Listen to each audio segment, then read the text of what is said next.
to talk about that at the company level, because I've seen in my own experience on places I've been, boards I sit on, the companies I work in, I talk about that really openly, and the next time there's a performance review, the conversation changes, because they might still say, oh, she's not as liked, but they then have an appreciation for why that's happening.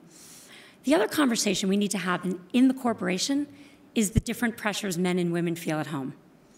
We have totally different expectations and totally different things that women do in the home. Women still have 2 jobs in the most developed countries throughout the world, and men have 2. Men have 1. So, you know, think of a career as a marathon. We know more women graduate from college. So the men and the women, they get to the starting line equally fit and trained. What happens? Gun goes off, men and women run. Everyone's cheering the men on. You can do this. This is your life. This is your career. From the moment they leave school, the messages for the women are different. Are you sure you want to run? Don't you want kids one day? Should you start this marathon knowing you're not going to finish? And as you get more senior, those voices get louder. Should you be working when you have kids at home? How many women in this audience who work have been asked that? How many men in this audience have been asked, should you work because you have kids at home? We have to talk about this, and this is a different kind of conversation. I wrote a book, it's called Lean In, it's coming out in March. Others are working on this as well. But I think what's happened is that we wanted to be equal, all of us. I grew up never talking about a woman. I never spoke about being a woman in business until just a few years ago, because I was doing what everyone else was doing. Earning it, you know, fitting in, not sticking out. But I think we are held back by these gender stereotypes, and they're the kinds of things, they're the soft stuff that organizations don't talk about. Dean Nitin Noria is here from Harvard Business School. It's an amazing case study.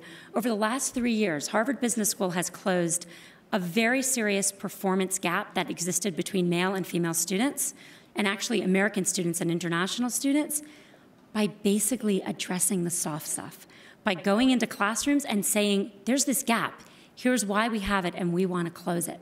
No big structural changes were made, but actually starting to have the conversation about why gender was holding people back made a huge difference.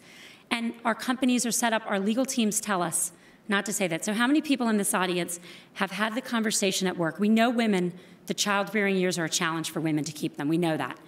How many managers in this audience have sat down with a woman who has not mentioned it to you and said, you may want to have a child one day. I want to talk to you about that. Are you thinking about having children? Who's done that? How many men have done that? How many HR departments have told you to do that? Every HR department tells you not to do that. But how are we going to get women through that frame if we can't have that conversation? And so I think we need to talk about gender openly and honestly, understand that the stereotypes that start in childhood hold us back in the professional world, and start having a much more open conversation.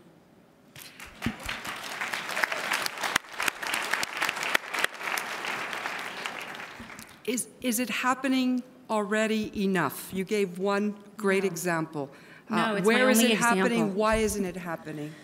I mean, look, I published something in Fortune that said, don't leave before you leave, which talked about addressing head-on with women who are not yet in the childbearing age, how they should lean in before they have children. And when I wrote that piece, my general counsel told me I couldn't publish it. And I spent 24 hours thinking, oh, it's too bad I can't publish my piece. And then I was like, wait a second, he works for me. Yeah. And I walked into the room and I was like, I hear you. Maybe there's a risk.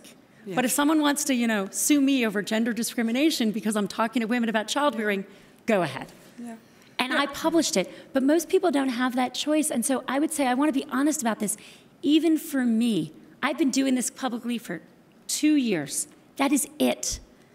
No one talks about this, and companies don't talk about this. And at least in the United States, our legal structures are set up that actually, they don't do it on purpose, but they backfire and prevent people from having open conversations. And I think we need to see the cost of that and change this so we can start changing the situation. Did you want to? Can I just put an add-on to what Cheryl's saying, which is I think that the women are seen as aggressive when men are seen as ambitious, this differentiation that you framed so well. I think everybody in organizations needs to think about it, but we've got to hold the media to task on this too. Absolutely. Because I think that these stereotypes are perpetuated so powerfully in the way women's actions are covered in the press and the kinds of messaging that is transmitted to our children and to all of us as well Yeah. as almost control No, efforts. it's a great point. I did this research for my book, and I looked for representations in the media, movies, TV, anything, this was in the United States, of a woman with kids who was happy. Just one. Just one woman who had a job and kids, who was not frazzled, she can't do it, breaking down, getting divorced, and there are none. Yeah. You cannot find one movie, one TV show that has that character. Now, how many men with kids have jobs and are portrayed in any of these things? Yeah. All over the case, and that is the issue. You know, even beyond that, there was a recent article about Hillary Clinton that also spoke to this, and it was her press team that was saying, you know, we'd like there to be more coverage of what she's saying, but it's never about what she has to say. It's always about what she was saying, or how she said it, or how she looked when she said or it. Her hair. So, yeah, and so she's talked about this, and that's a real lever. I mean, one of the things that's coming out of these conversations is how many different parties and stakeholders can contribute to moving the needle, whether it's business schools, the media. There's lots of us who can contribute to changing those stereotypes. But these things, this focus maybe not on the substance for a while, is an initial thing, and we women shouldn't be distracted by it. And we shouldn't even play to the media in that. What do I mean by that? I gave a speech in Jeddah early on, and my veil dropped, and I never spoke. The focus was never on the content of the speech, never. It was always about that the head cover fell. But the reason I'm citing this example is we should not even look at these or make an issue. We should focus on what we have to do. And we should not be distracted by things that will take away from what we're trying to accomplish. So I would say we shouldn't pay it. We have objectives, we have goals, we've set targets for ourselves, and we have to sponsor this. This platform here is the focus is how can we get women at the top? How can we get women on boards? And that is a great objective, and I really admire what Vivian had said. I wish we can have in our part of the world a commission position for you. The whole world needs this, because that will do a great thing for us. But that is what we have to focus. I mean, Christine has led an example for all of us, and I think that is what we need, is not to be distracted by what is said about us. Yes, I would like to say exactly the same. We need the role models, the female role models. What you have done for women in finance and in world leadership is extraordinary.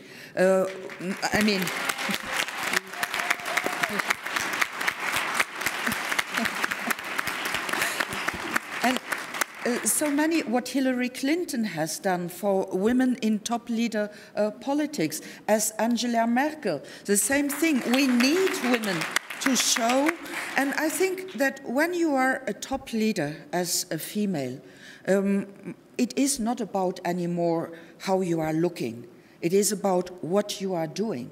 But it is also how you are bringing up other women, how you are helping women to come up. And I think we have an enormous responsibility. Role models are essential. But I tell you something also, it is not enough. It is not enough that women play their role model role. We need men to help us to do this. Men are the ones who are the CEOs, who are the presidents of big companies. And I have seen all the big companies who have really managed to have women promoted. It was because the CEO wanted it and has imposed it to the middle management, because in the middle management is the biggest break for women to get up. And here we have really to have the will of the top management so that women get a chance to grow through a company. I was going to add to that, you know, being the male up here, I said, imagine next year in a panel like this if there was 5 male CEOs talking about how they drove gender diversity, not only in the boardroom, but through their organizations. And I've had the great fortune of being in a lot of diversity panels, and it's myself, maybe one other male, and 100 women or 200 women. And by the way, that's fairly daunting when you're two men in a room of 200 women. But I keep saying over and over, to your point, Viviane, you need to embrace the CEOs. They're helping make the decisions, and you know, have that side of the equation work too.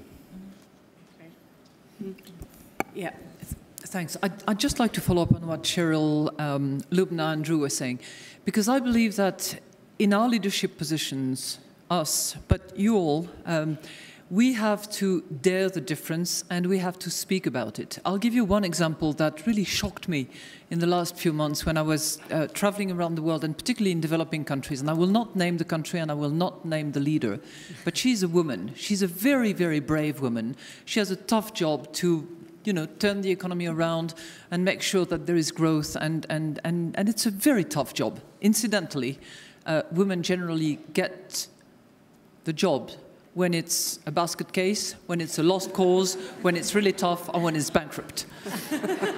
And they turn it around. It's true. Look at the women head of banks at the moment. Iceland. They're still holding firm, and they've turned around the two, you know, most hopeless banks in the country. Anyway, that leader, who's a very, very brave woman, was explaining to me that she's facing a very tough moment because she's taking all those hard decisions and she has to travel around the country, and she's decided to do so with small entourage, only about 5 cars following hers, you know, the doctor's car, the security cars. And she was saying to me, it's terrible because when I go around the country in small cities and villages, the women in those villages and cities think and say to me, well, men before you had about 25 cars. Why do you only have 5? That's because you're a woman. You know, it's terrible because she wants to be different. She knows that it's needed to cut the deficit and she has to set standards. Yet, because, and that goes to your stereotypes point, because the stereotypes, the measurements, the yardsticks have been set and often cast in stones by others before them, they feel that in order to compare and compete, they have to use the same measurements, they have to use the same attributes.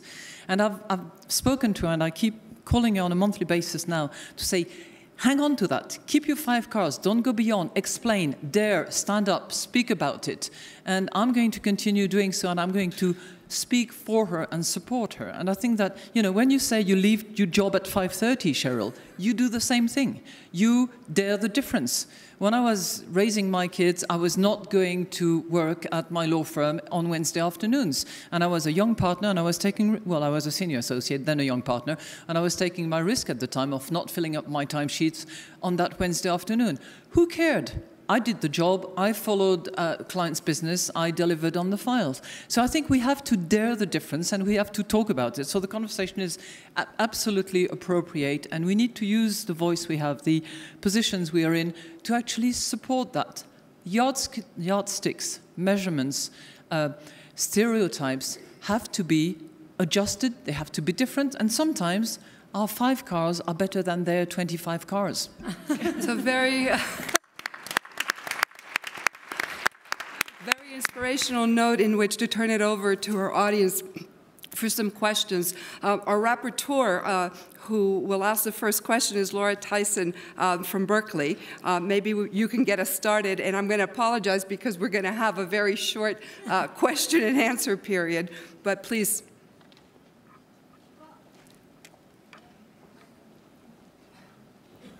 I think rather than ask a question, I will just give tremendous credit to the women here and to the World Economic Forum, because this panel and all of the work that has gone on the